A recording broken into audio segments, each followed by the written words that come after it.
equal access to decision-making process to have a healthy environment in which to live, learn, and work. I'm here to tell you that environmental racism is real. In a recent study released by the University of Minnesota, published in PLOS ONE, people of color are exposed to air containing nearly 40% more nitrogen dioxide than whites. I asked this council today to think about where the heavy industry in Mobile is located, and then think about the proximity of the population to that heavy industry. We at the Center for Fair Housing are charged with education and outreach and also enforcement of the Fair Housing Amendment Acts of 1988.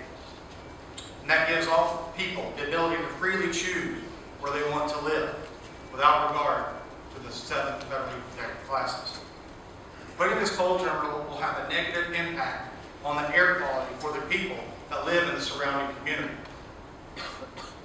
I've done a brief study on the different zip codes around that area. That's free public information, as you can tell. Most of that area is predominantly African American.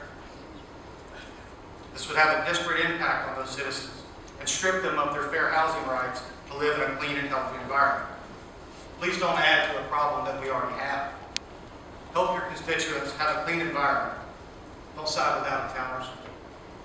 And I want to ask you this one last question for you to ponder and think about.